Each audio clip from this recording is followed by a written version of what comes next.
कैसे हैं आप सब। आज हम लोग डिस्कस करेंगे सीटेट 2021 की हिंदी अपठित गद्यांश एवं पद्यांश दोनों एक साथ धांसू ट्रिक के साथ हम लोग करेंगे यहाँ पर, क्योंकि हमने एक ही वीडियो में गद्यांश पद्यांश दोनों को लाए हैं। आपको सॉल्व कर सकते हैं। इनमें से 15 क्वेश्चन इनमें से पूछे जाते हैं जो आपको सॉल्व करने हैं ट्रिक के साथ। मैंने हिंदी पेडागोजी को पूरी मैराथन क्लास करवा दिया, डिटेलिंग वीडियो करवा दी, जाके आप चैनल के प्लेलिस्ट में देख सकते हैं।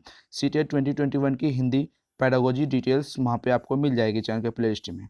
ठीक है, तो स्कूल टीचर एकेडमी चैनल को सब्सक्राइब कर दीजिए। अगर आप नए हैं तो बेल आइकन को प्रेस कर लीजिए, वीडियो को लाइक एंड शेयर जरूर कर दीजिए। सीटेट एंड यूपीटेट और and all state TET level के लिए जो भी आप प्रिपरेशन करते हैं सभी के लिए आप नोट्स ले सकते हैं 7634993536 नंबर पर व्हाट्सअप करके आप नोट्स ले सकते हैं। तो चलिए आज के क्वेश्चन देखते हैं।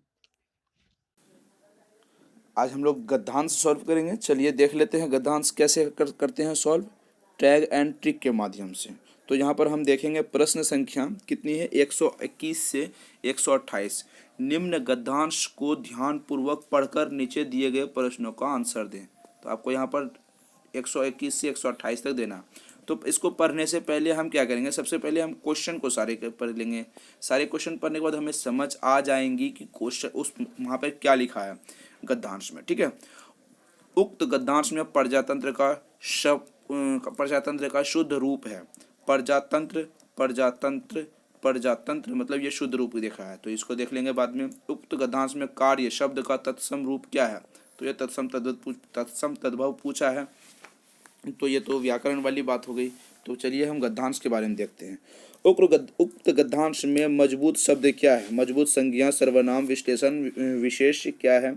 उक्त गद्यांश में दीर्घ शब्द का विलोम शब्द क्या है। तो मेरे ख्याल से कुछ ज़्यादा ही पूछ रहा है व्याकरण। तो चलिए हम देख लेते हैं और स्क्रॉल करेंगे ऊपर। तो ज्ञान के मंदिर विद्यालय में सभी विद्यार्थियों को डैश करवाना सिखाया जाता है। जाति का अंतर, धर्म तथा भाषा का सम्मान, संप्रदाय की भावना को विकसित करना, उपयुक्त में से कोई नहीं। तो ये गद्यांश से पढ़कर आंसर देंगे। व्यक्तियों को अपने डैश को मानने की पूर्ण स्वतंत्रता है। धर्म, भाषा, व्यवसाय, उपयुक्त सभी। तो पहले भारत देश धर्म पर आधारित न होकर किस पर आधारित है, व्यक्तियों पर, नेताओं पर, धर्म निरपेक्षताओं पर, विद्यालयों पर। आप सभी को सारे देख सकते हैं। चलिए हम पहले पूरी तरीके से पढ़ लेते हैं पूरे क्वेश्चन। और क्वेश्चन एक देख रहे हैं, शिक्षा के अभाव में डैश की नींव नहीं की रखी जा सकती, लोकतंत्र, पूंजीवाद, साम्यवाद, उपयुक्त सभी। तो चलिए अब हमने क्वेश्चन को पढ़ लिया। तो सारे के सारे क्वेश्चन पढ़ने के बाद अब हम क्या पढ़ेंगे, उपयुक्त गद्यांश में क्या लिखा गया उसके बारे में हम डिटेल पे पढ़ेंगे। प्रजातंत्र में नागरिकता एक महत्वपूर्ण आधार है। प्रजातंत्र मतलब लोकतंत्र की बात हो रही है, डेमोक्रेसी की बात हो रही है। महत्वपूर्ण आधार है जिसके लिए सभी नागरिक का प्रशिक्षित होना अति आवश्यक, मतलब पढ़ना और पढ़ने की बात हो रही है।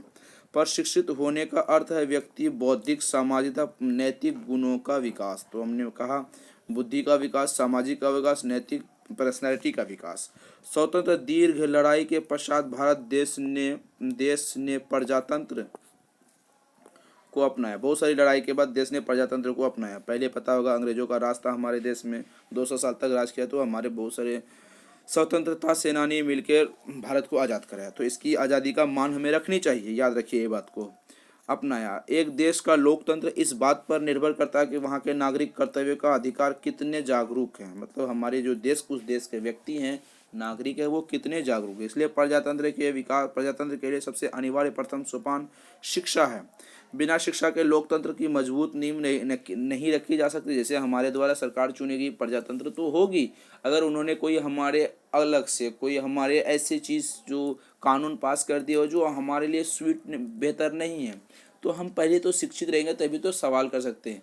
हम सरकारों से सवाल कर सकते हैं क्योंकि सरकार में हमारी वजह से, हम सरकार की वजह से नहीं है। ये लोकतंत्र की नींव है, आप इसे याद रखिए। अब्राहम लिंकन ने हम लोगों ने पहले पढ़ा होगा, अब्राहम लिंकन ने क्या कहा था, जो अमेरिका देश के राष्ट्रपति थे। लोकतंत्र जनता के लिए लोकतंत्र जनता के लिए सरकार होती है। ठीक है, तो हमने उसे याद करके रखा था, थोड़ी मिसिंग हो गई तो उसे देख लीजिएगा।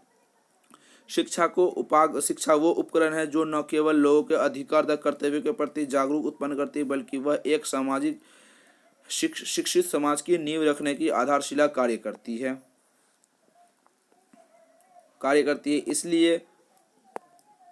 इसलिए प्रजातंत्र सफलता के लिए सभी नागरिकों पर शिक्षण होना आवश्यक होना चाहिए। भारत एकमात्र देश है जो धर्म पर आधारित न होकर केवल धर्मनिरपेक्षता, ये क्वेश्चन पूछा गया, धर्मनिरपेक्षता पर आधारित है, जहां प्रत्येक जाति के व्यक्तियों को अपने धर्म को स्वतंत्रता पूर्वक मानने की स्वतंत्रता है। मतलब अपने अपने अनुसार, अपने अपने मन से, अपनी अपनी अभिव्यक्ति की आज़ादी के आधार पर हम अपने धर्मों को मान सकते हैं, चाहे वो किसी भी कास्ट, किसी भी समाज से हो, किसी भी वर्ग से हो। समझ में आ गया है ना मैं क्या कहना चाहता हमारा संविधान। वहीं दूसरी ओर शिक्षा का मंदिर विद्यालय, जहां न सिर्फ विद्यार्थियों को शिक्षा दी जाती जबकि अपितु उन्हें बड़ों का आदर करना, सभी धर्मों का भाषा सम्मान करना, ठीक है, सभी धर्मों का भाषा सम्मान करना और सिखाया जाता है। यहाँ पर क्या होता है, सिखाया जाता है। विद्यार्थी का प्रथम विद्यालय उसका अपना परिवार होता है। ये आपको चाइल्ड साइकोलॉजी में ये बढ़ बढ़ के क्वेश्चन है, इस तरीके से पूछे जाएंगे। सॉरी, चाइल्ड साइकोलॉजी में ये क्वेश्चन हमेशा आएंगे। शिक्षा का कई बार क्वेश्चन पूछे गए चाइल्ड साइकोलॉजी में, ठीक है। जो जहाँ से उसकी शिक्षा प्रारंभ होती है, विद्यालय आने के लिए उनके क्षेत्र होता है, उनका सर्वांगीण विकास संभव तभी होता है सॉरी, जिसमें विद्यार्थियों को लोकतंत्र की भावना का विकास होता है तथा उनमें प्रजातंत्र के भाव के गुण एवं पौधे की भांति पनपने लगते हैं, जो बड़ा होकर एक शिक्षित नागरिक के रूप में उभर आता है। ठीक है, तो हमने चैप्टर भी पढ़ लिया गद्यांश। अब उसका राइट आंसर देंगे। शिक्षा के अभाव में डैश का नींव नहीं रखा जा सकता, लोकतंत्र का, पूंजीवाद का, साम्यवाद का, उपरोक्त सभी। तो अपना राइट आंसर बताइए कि शिक्षा के अभाव में क्या नहीं रखा जा सकता। चलिए बताइए अपना राइट आंसर। लोकतंत्र का अभाव नहीं, लोकतंत्र का नींव नहीं रख सकते हम लोग। लोकतंत्र मतलब डेमोक्रेसी नहीं रख सकते हैं। ठीक है, भारत देश धर्म पर आधारित न होकर किस पर आधारित है, व्यक्तियों पर, नेताओं पर, धर्मनिरपेक्षता पर। मतलब धर्मनिरपेक्षता का मतलब होता है सभी धर्मों को अपनाने का अपना अपना तरीका होता है और सभी धर्मों का सम्मान होता है, इसे धर्मनिरपेक्ष कहते हैं। व्यक्ति को अपना डैश को मानने की पूर्ण स्वतंत्रता है, धर्म, भाषा, व्यवसाय, उपरोक्त सभी। यहाँ पर मेरे ख्याल से उपरोक्त सभी होगी, क्योंकि यहाँ पर सभी अपने अपने मन से धार्मिक, हम कोई बिजनेस करें या हमारी पर्सनल इशू होती है, ना कि गवर्नमेंट की, ना कि हमारे आसपास पड़ोसी के। ठीक है, व्यवसाय चाहे जो भी हो, भाषा और धर्म चाहे जो भी हो। ठीक है, तो ये आपको याद समझनी होगी। ज्ञान के मंदिर विद्यालय में सभी विद्यार्थियों को डैश करवाना सिखाया जाता है, जाति का अंतर बिल्कुल नहीं भैया, धर्मनिरपेक्षता है हमारा देश, धर्म तथा भाषा का सम्मान ये होता है। संप्रदाय की भावना को विकसित करना है, संप्रदाय की भावना को विकसित करना मेरे ख्याल से ये नहीं है, उपरोक्त में से कोई नहीं, ये भी नहीं, option A and option B नहीं, option A and option D नहीं होगा, तो होगा क्या भैया, तो ऑप्शन नंबर बी, जाति, धर्म तथा भाषा का सम्मान करने के लिए स्कूल में सिखाया जाता है। ठीक है, चलिए अगला क्वेश्चन है क्या, देख लेते हैं। अगला क्वेश्चन है, उक्त गद्यांश में दीर्घ शब्द का विलोम शब्द क्या है। दीर्घ का मतलब क्या होता है, दीर्घ मतलब बड़ा होता है। ठीक है, तो इसका क्या होगा, कृष्ण, दिवा, दिन, देव। क्या होगा, दिन नहीं होगा मेरे ख्याल से, दिन तो हम लोग दिन मनाते हैं, तो अपना राइट आंसर लगाइए क्या होगा। यहाँ पर होगा कृष्ण। अरे वाह, कृष्ण हमने फिल्म देखा था किसकी, ऋतिक रोशन की, कृष्ण के पार्ट 2 से दूसरा पार्ट आ चुके हैं, तो आप समझ में आ गया। कृष्ण मतलब दीर्घ, दीर्घ मतलब बड़ा। ठीक है, लॉन्ग टर्म। उक्त गद्यांश में मजबूत शब्द है संज्ञा, विशेषण, सर्वनाम, विशेष्य। क्या है इसका राइट आंसर, जल्दी बताइए। विशेषण, किसी की विशेषता बतलाने वाले को क्या कहते हैं, विशेषण। उक्त गद्यांश में सबसे मजबूत शब्द है क्या, संज्ञा मतलब एक आदमी, विशेषण मतलब हम लोकतंत्र की विशेषता को बता रहे हैं। कितना डिफिकल्ट क्वेश्चन पूछा है, मतलब माइंड हेड करने वाली भैया, आपको बढ़िया तरीके से पढ़नी होगी।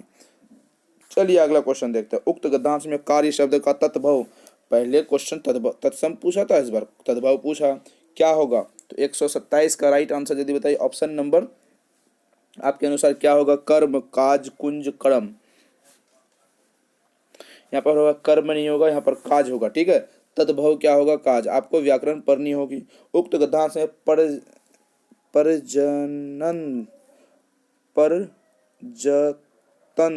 प्रजातंत्र नहीं लिखा भैया, यहाँ पे प्रजातंत्र कुछ तो मिसिंग है। तो शुद्ध रूप क्या है, प्रजातंत्र। ऑप्शन ए है, ऑप्शन ए होगा, ऑप्शन बी होगा, sorry option B, option C, option D, क्या होगा आपके अनुसार? तो अपना राइट आंसर जल्दी लगाइए। सिंपल सा आपको दिखता होगा, ये नहीं होगा बिल्कुल भी, यहाँ पर मिसिंग है, ये नहीं होगा, तंत्र डबल होगा, तो ये भी प्रजातंत्र होगा, प्रजा पर परज तंत्र, ये भी गलत है, तो यहाँ प्रजातंत्र हमने कई बार लिखा है, तो option number D is the right answer. चलिए अब गद्यांश हमने कर लिया, अब पद्यांश करते हैं। चलिए अब हम लोग सॉल्व करेंगे पद्यांश। यहाँ पर गद्यांश लिखा गया लेकिन पद्यांश करेंगे। तो इसको 129 से लेके 135 तक क्वेश्चन होगा। तो सबसे पहले हम क्या करेंगे, इसको पढ़ने से पहले हम क्या करेंगे, क्वेश्चन पढ़ लेते हैं। ठीक है, क्वेश्चन नीचे से पढ़ेंगे हम, बहुत लंबा क्वेश्चन है। अब तो गद्यांश में शब्द प्रेरणा किससे संबंधित है? ठीक है, शब्द प्रेरणा। उक्त गद्यांश में शब्द उत्साह किससे संबंधित है? ये तो आपके व्याकरण वाले होंगे। राख जैसा कुछ गिनता हुआ का अर्थ क्या होता है? ये आपके गद्यांश से पूछे गए हैं। ऑप्शन है उत्साह का गिरना, बुझता हुआ। पहले देख लेते हैं उक्त गद्यांश में हिचक शब्द का क्या अर्थ है। अब लोग पढ़ेंगे। हिचक मतलब संकोच, हौसला, सहायक, कोशिश। चलिए, उपरोक्त कवि द्वारा संगीत को सफल बनाने में किसके सहयोग को स्वीकार किया गया है? तो चलिए और देख लेते हैं। क्वेश्चन और है यहाँ पर, हिंदी भाषा शिक्षण में अनुदेशन से आशय है निर्माण करना, ज्ञान देना, माफ करना, सजा देना। ठीक है, और भी देख लेते हैं। वर्तमान शिक्षण के अंतर्गत अध्यापन में नवीनता लाने के लिए क्या करनी चाहिए? ये भी देख लेते हैं। उच्च स्तरीय विद्यालय में विद्यार्थियों की अनुकरण शक्ति और कमजोरियों का आकलन किसके द्वारा किया जाता है? ऑप्शन, चलिए अगला। उपरोक्त गद्यांश में शब्द प्रेरणा किससे संबंधित है? विशेषण, संज्ञा, सर्वनाम, सर्वनाम विशेषण। ठीक है, उक्त गद्यांश में शब्द उत्साह का विलोम शब्द है। वाह, सेम टू सेम पूछ रहा। राख जैसा कुछ गिरता हुआ अर्थ होता है, मतलब मैंने क्वेश्चन को रिपीट कर रहा है क्या? सॉरी यार। उक्त गद्यांश में उक्त पंक्तियों तभी मुख्य गायक को ढांढस बंधता से आशय है। उक्त गद्यांश में गायक का साथ कौन छोड़ देता है? तो हमने क्वेश्चन पढ़ा, अब हम क्या करते हैं, इसको पूरी डिटेल में पढ़ते हैं, उसके बाद हम क्वेश्चन को राइट आंसर दे पाएंगे। ठीक है, तो चलिए अब क्या करते हैं हम। तार सप्तक में जब बैठने लगता है उसका गला प्रेरणा साथ छोड़ती हुई उत्साह अस्त होता है। गला साथ छोड़ता है भैया, यहाँ पे आपने पढ़ा होगा क्या होगा। उक्त गद्यांश में गायक का साथ कौन छोड़ता? अभिलाषा, प्रेरणा, गला। तो ऑप्शन नंबर आपके अनुसार क्या होगा, जल्दी बताइए। क्या होनी चाहिए, देख लीजिए। पर जब बैठने लगता है उसका गला, तो प्रेरणा साथ छोड़ देता है। क्या साथ छोड़ देता है? यहाँ पर ऑप्शन देख रहे हैं आप, प्रेरणा। क्या छोड़ देता है साथ? प्रेरणा। ठीक है, ऑप्शन नंबर बी। चलिए अगला क्वेश्चन, पहले क्वेश्चन पढ़ लेते हैं हम अच्छी तरीके से। प्रेरणा साथ छोड़ देती है, उत्साह अस्त हो जाता है, मतलब टूट जाता है, आवाज से राख जैसे कुछ गिरता हुआ, तभी मुख्य गायक को ढांढस बंधता कहीं से चला आ जाता है। संगतकार का स्वर कभी कभी वह यूं ही दे देता है उसका साथ, यह बतलाने के लिए वह अकेला ही है, और यह कि फिर से गाया जा सकता है गाया जा चुका राग, और उसकी आवाज में तो एक हिचक साफ सुनाई देती है। अपने स्वर को ऊंचा न उठाने की जो कोशिश है उसे किलता नहीं, उसकी सॉरी उसकी मनुष्यता समझा जाना चाहिए। तो ये हमने पढ़ा। उक्त गद्यांश में उक्त पंक्तियां तभी मुख्य गायक को ढांढस बांधता आश्रय।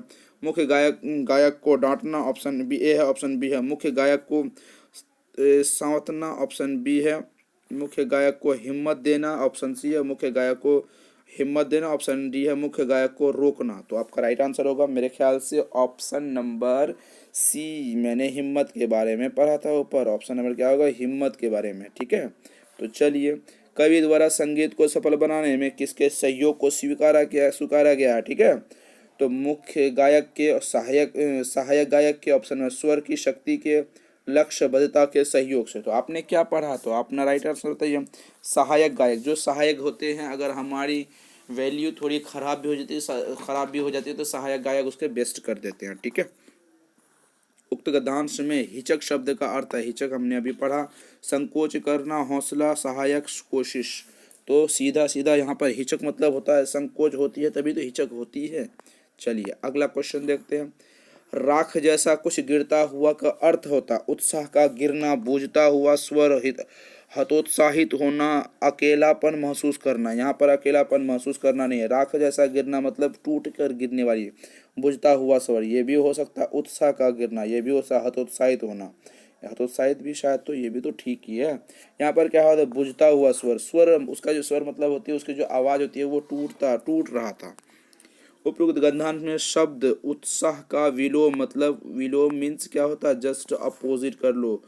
उमंग ये तो उत्साह नहीं, ये तो और उत्साह का इसकार हो गया। निरुत्साह उत्थान नहीं होगा, उत्तम नहीं होगा, निरुत्साही होगा। आपके अनुसार क्या होगा? Option number B is the, मैंने कहा ना निरुत्साही होगा। चलिए अगला क्वेश्चन देखते हैं। उपयुक्त गद्यांश में शब्द प्रेरणा किससे संबंधित है? प्रेरणा विशेषण से संज्ञा तो बिल्कुल नहीं होगा। सर्वनाम, सर्वनाम विश्लेषण क्या होगा आपके अनुसार? यहाँ पर होगा, सॉरी मैंने संज्ञा नहीं इस पर किया था, एक सेकंड, प्रेरणा, सॉरी प्रेरणा संज्ञा ही होगा। ठीक है, कुछ चीज़ें स्पीड में नहीं हो पाती भैया, सॉरी।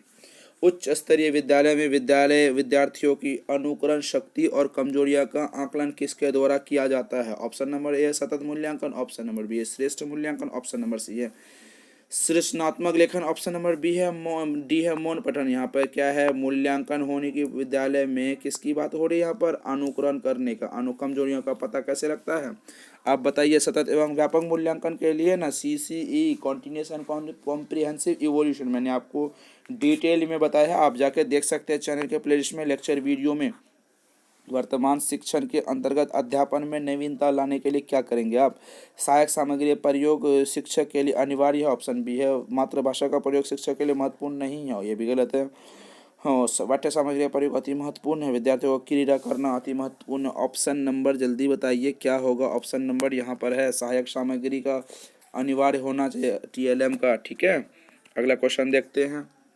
हिंदी भाषा शिक्षण में अनुदेशन से आशय, ऑप्शन ए है निर्माण करना, ऑप्शन बी है ज्ञान देना, ऑप्शन सी है माफ करना, ऑप्शन डी है सजा देना। तो ये दोनों तो नहीं होगा, निर्माण करना या ज्ञान देना। अनुदेशन का मतलब होता है मेरे ख्याल से ज्ञान देना होगा। Option number B is the right answer. चलिए कोई दिक्कत, चलिए अगला क्वेश्चन देख लेते हैं।